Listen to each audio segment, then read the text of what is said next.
up, everyone? It is your girl GlossGods here, aka Grace. Happy Halloween, because we're filming this video dedicated to all my Halloween palettes, and I'm filming, and it's going up on Halloween, even though it's being filmed on the 29th.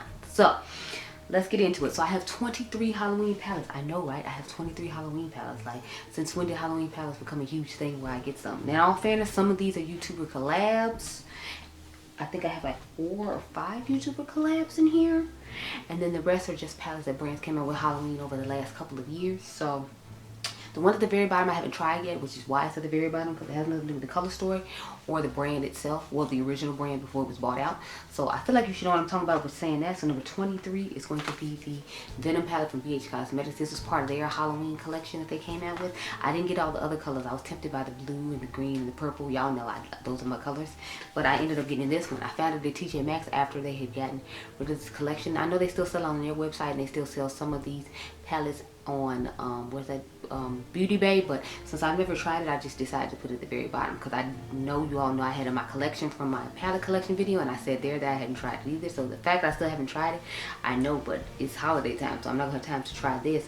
And if I did, you know, like, I'd have to try it wearing it to work one day, and I haven't been feeling the vibes of this to wear to work.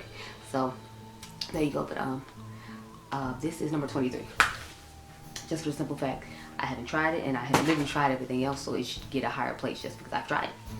Number 22 is the Nightmare Before Christmas, Tim Burton and Disney and ColourPop. So if you all remember, I told y'all I didn't like the form of this palette. I wasn't necessarily crazy about the color story of it, so that's why it's at the very bottom for me, because this is like the least likely Halloween palette I'll reach for or keep it, because, you know, I like Tim Burton movies and I like the Nightmare Before Christmas, but it's more of just like a make a memorabilia type thing for me. But I don't really like the form of this palette or like the color story, so that's why it is number 22. Now some of them are going to get grouped together like the ones we're about to talk about now. So these are going to be 21. I'm just collectively calling them 21. These are the Hocus Pocus palettes. Now these are at the bottom just because I had to change the color story around in this one, and the quality of this one is better than the new one in my personal opinion. But this is what it looks like on the inside. As you can see, I changed mine around. That green shade wasn't here. This pink shade wasn't here. I don't think this shade was here either. I just took out all the sequence shades and the press glitters they had in here to try to make the palette more of my own. I still want to replace this pink shade with something else, but I feel like it just doesn't belong. But the color story of this is nice. The quality of this palette is really nice. I just don't ever reach for it. And then the new one, if you all remember, like I said, I didn't like the quality of this palette, so that's why it's at the bottom. So I just put them both at the bottom because they're palettes I don't reach for that often.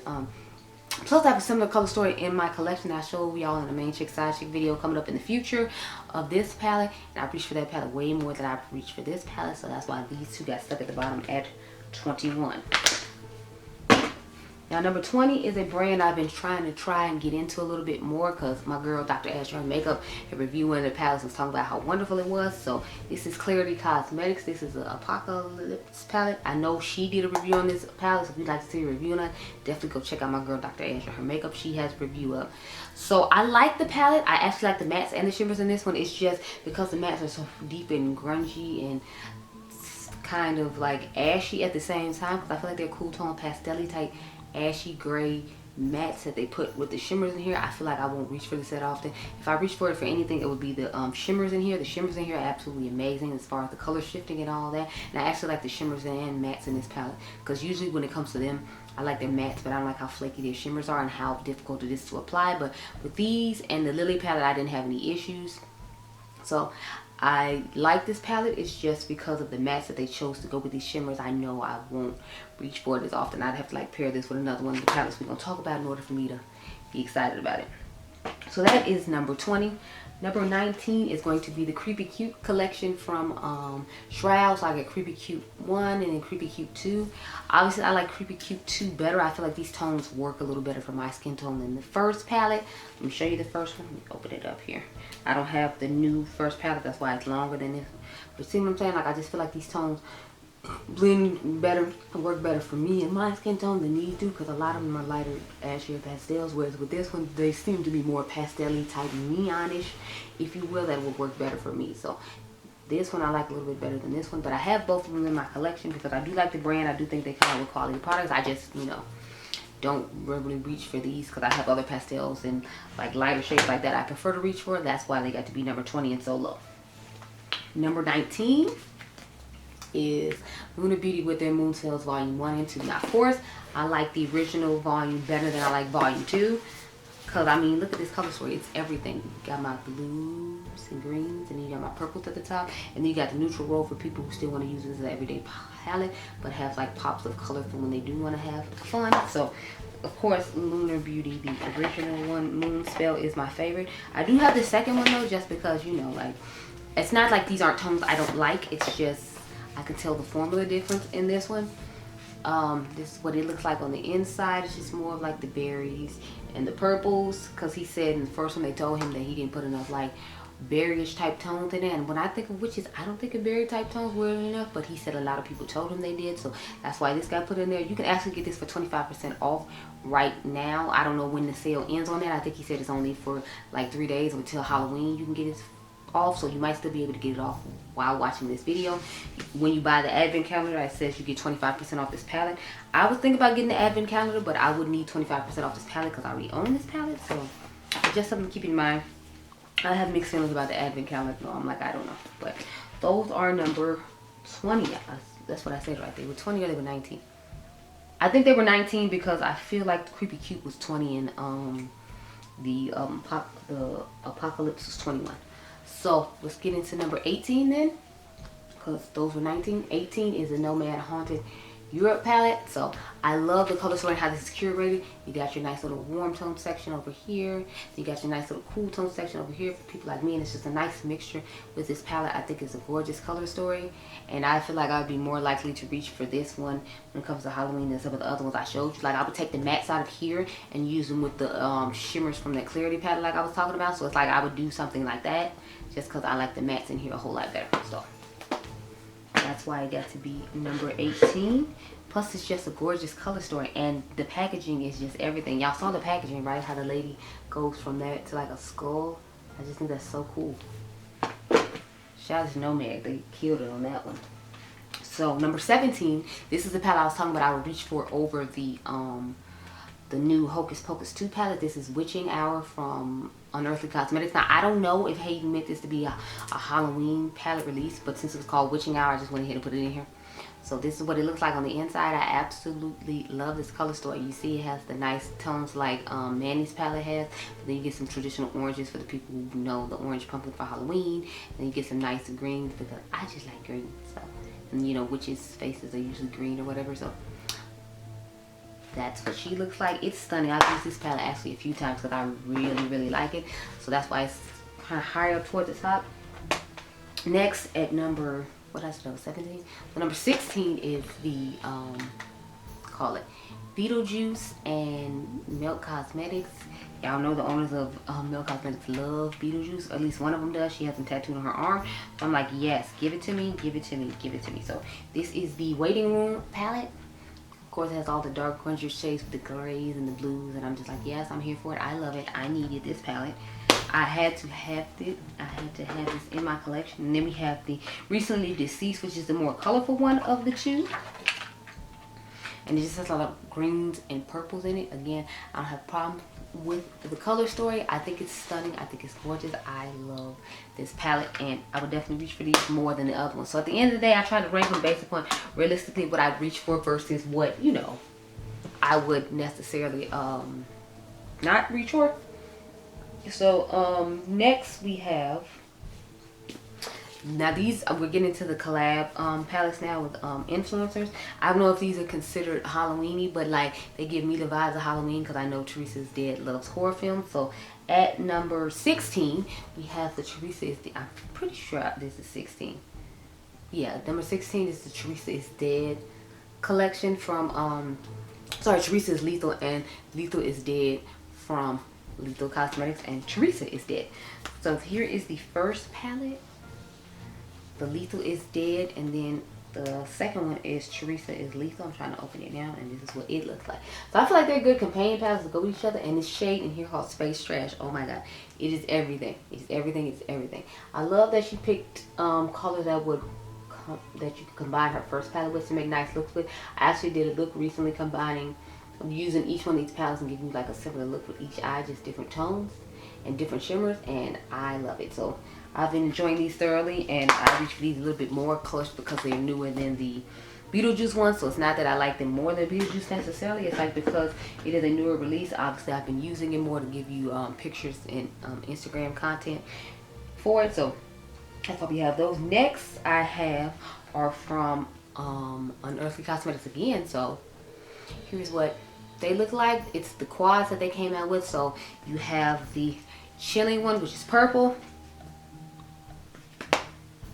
You have the creepy crawly, which is green. I actually didn't do the review on this one. I just gave y'all the Instagram look, but I used the chilling one and the thirst one together, which I'm shocked about because y'all know I'm not really big on reds. So there's that. And these little quads kind of remind me of the palette I showed y'all earlier, the Witching Hour, because they each have like those tones in it.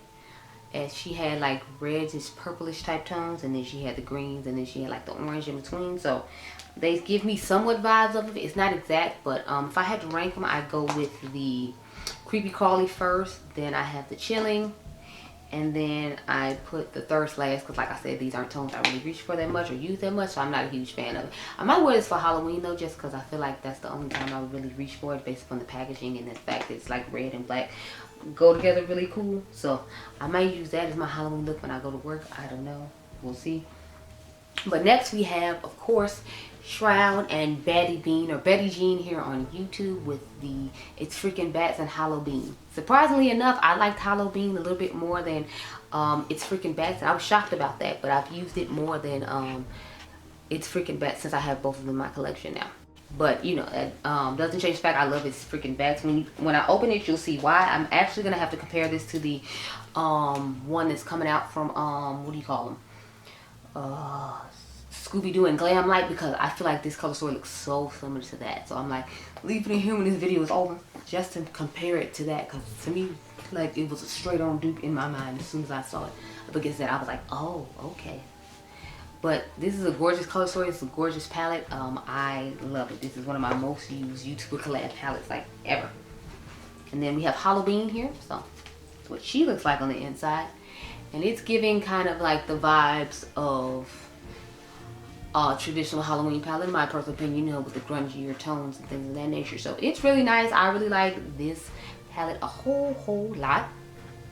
And I've used it like at least 3 or 4 times. That shows how much I really like it, because a lot of times I have to use other palettes, but I stay reaching for this one. So I think it's the time of year that it came out too, so I'm happy to have it in my collection. Let me put this one to the side to remind me to leave it here, and I can take that one back home. The last 3 I have to talk about, one of them is actually on my eyes right now. So I finally got my Unearthly Cosmetics Halloween palettes in. I got them in Friday night, and I filmed the video today, and I'm actually going to edit it as soon as I get home along with this one, so that way these can be up and ready for you all to come up. So my favorite one is the one I put in front, and the crazy thing is I thought I was going to like the Weirdos palette, the one that's on my eyes right now, the best, but I actually like the So Strange one the best. Let me open it so you can see what it looks like on the inside. It's just bright, colorful fun. The shades Scared of Sheets and Unusual, like so epically wonderful and shimmery. I actually swatched them, and you're gonna see them in my Instagram stories when I post the 3 pictures of these eye looks, letting you know what's coming up on Monday. So this is just simply stunning. I absolutely love it. I did a couple of weird editorials type looks with these palettes, as opposed to doing my traditional look. I did my traditional look for the last look, the one I have on now, just because, you know, it was my favorite palette, just based upon when I had bought them and looking at the color stories. But I told y'all which one is the actual favorite now that I've put them on my eyes. So next I have the Weirdos, the one I was just talking about, that's on my eyes right now. What she looks like on the inside. I'm obsessed with the colors in this palette. I don't want to spoil anything, so I'm not going to talk about an experience I had, but the shade Feathers is amazing. That's what's in my inner corners right here. Shade Feathers. Just a stunning color. I can't wait to use the pinks and reds and purples at the top, but I just kind of dipped around the palette to try to use a little bit of everything. So I used the purple, I used the greens, and I used the black to make sure we could see if the black was pigmented or not. So there's that one. And then lastly I have 1964. This was the one I was most confused about with the color story, because I was like, what do I do with this? I don't know. I ended up coming up with a pretty decent and nice look with it. It was just I was confused on what I want to do with it. And I feel like it will pair great with the Vitality palette from her brand that she came up with earlier this year that I really liked. So I was like, I'm going to get it and just try to find a way to work with it. So I did, and this is what it looks like. So this is my third favorite one, just because like I said, it seems like the most difficult one to work with. So I have ranked all my Halloween palettes. I know I stopped with numbers at a certain point, but I figured, you know, like since I was kept grouping things together, there was no point in trying to keep up with the number system. But we started off with numbers, so you know I had 23 Halloween palettes. I showed you all of them and ranked all of them according to how I felt about them. So those are my thoughts. Maybe we'll do this again next year if more Halloween palettes come on. So you can let me know down below what you think. Do you own these palettes, and do you agree with me that they give you Halloween vibes? Because I know, like, people might think the Teresa's Dead one doesn't necessarily give Halloween vibes. To me, it does, because she loves horror films. And, you know, when you think of Halloween, you think of horror. So that's why I put it in here. So I hope you all enjoyed this video. Remember, you all are diamonds. And I'll catch you guys in the next one. Be blessed, girl. Bye.